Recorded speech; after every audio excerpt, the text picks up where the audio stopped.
Confidence, welcome to Conversation with Nnusi. Compliment of the new year. Thank you, Dr. Nnusi Gazi. Thank you so much for the opportunity and compliments of the new year to you as well. Thank you. I mean, we get to chat, we get to hear you every single Monday on IFM. We've seen your books, seen you on TV, and we've seen you online. So, who is Confidence Seleme? Confidence Seleme is a Limpopo boy, born and bred under the hot Limpopo sun. I fell in love with writing about age 12. Started off with poetry, then I went into motivational books, leadership books much later on.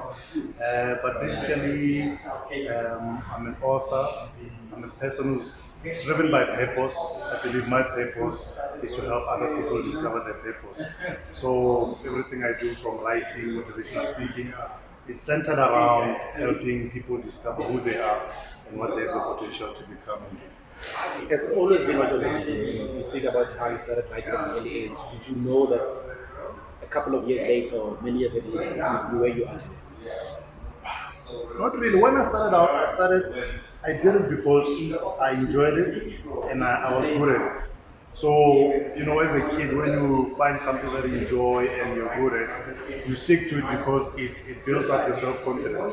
I remember, I think it was in grade 8 or so, we used to have this competition. There were a couple of writers in the class.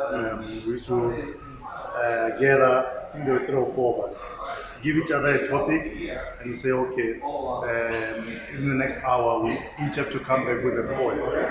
So give each other a topic, go and write and come back and then present the poems, and from there we judge who wrote the best poem. And it was fun. And I remember what I used to look forward to during December was not like some fancy trip to some fancy vacation somewhere. I used to look forward to getting into the December holidays and then collecting all the poems that I'd written throughout the year. Okay. So in the classes, whenever I was bored, I'd go to the back of the book, the workbook, and I'd start writing poetry. So somebody looking at me, they think, wow, this guy is concentrating, he's taking notes in the class. And No.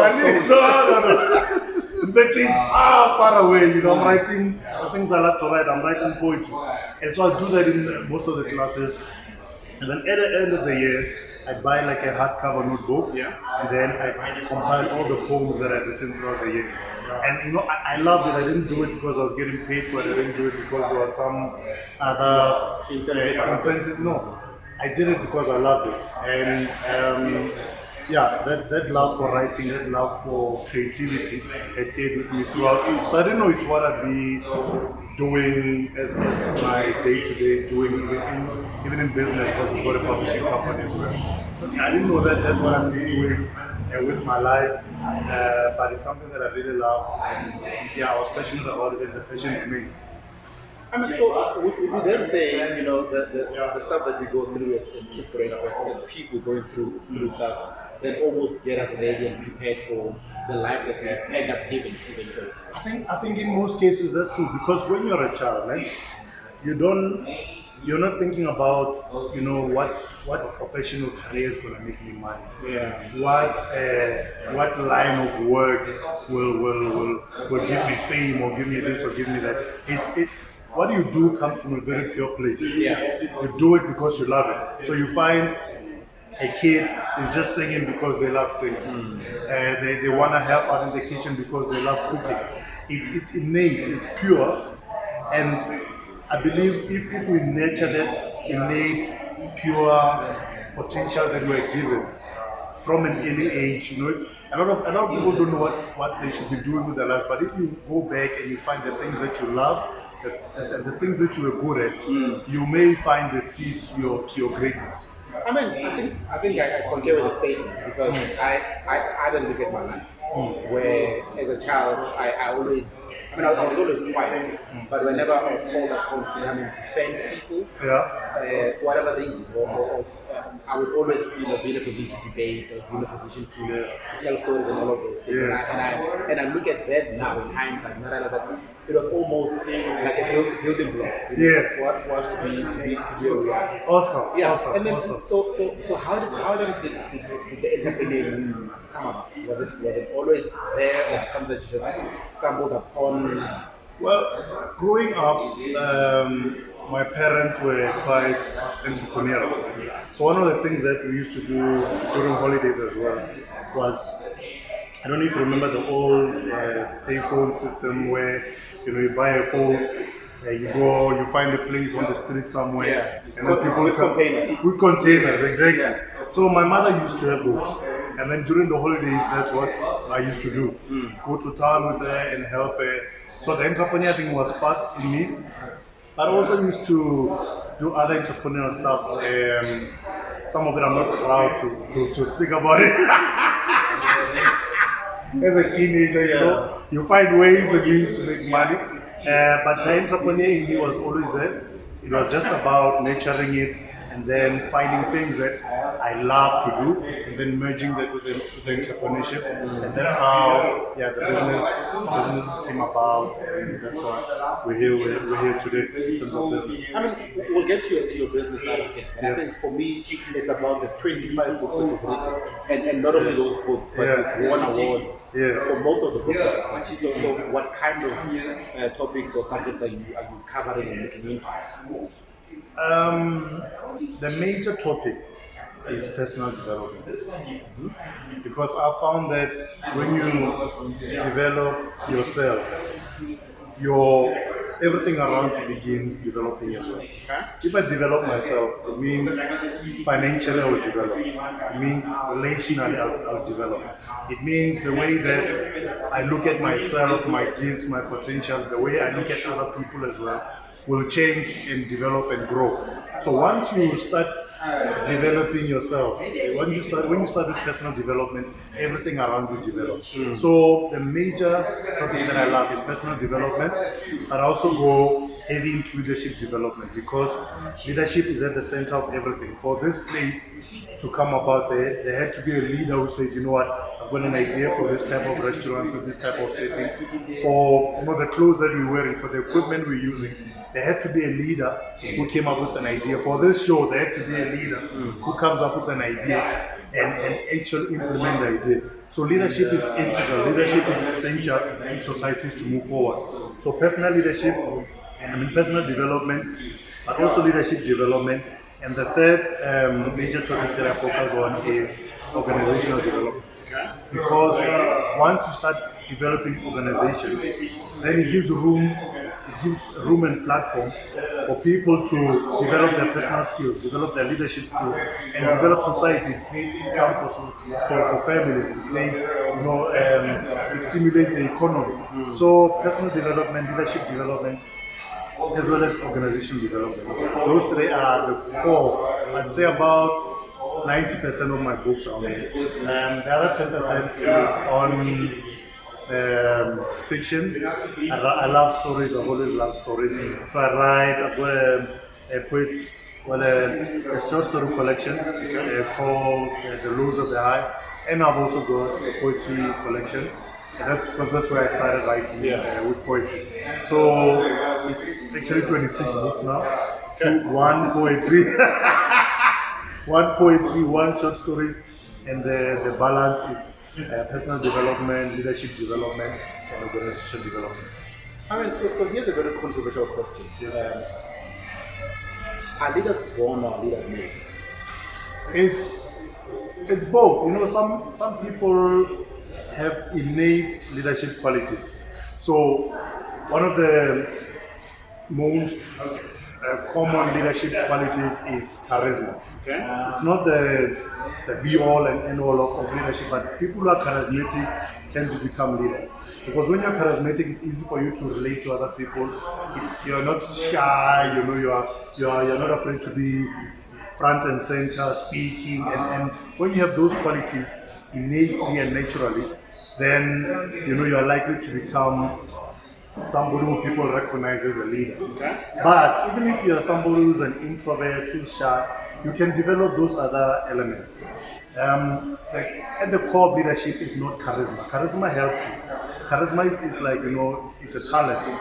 But if you do not have character and integrity at the core of who you are, then your leadership will fall apart, because charisma may take you to a certain level where people, where you're able to influence people. But if you do not have character and integrity, then it's going to crumble. That's why you have, great leaders who reach certain points, but because they lack character and they do things along the journey which compromise integrity, which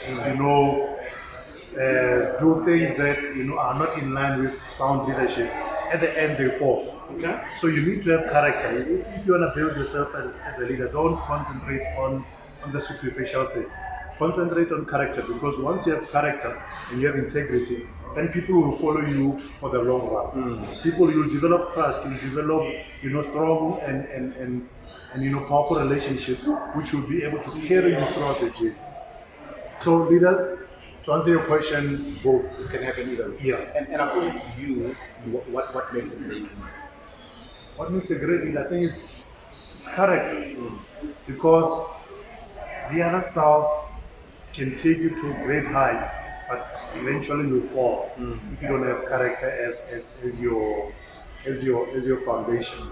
Without that foundation, you're gonna fall. So something must keep you at the top, right? So Something must keep you at the top.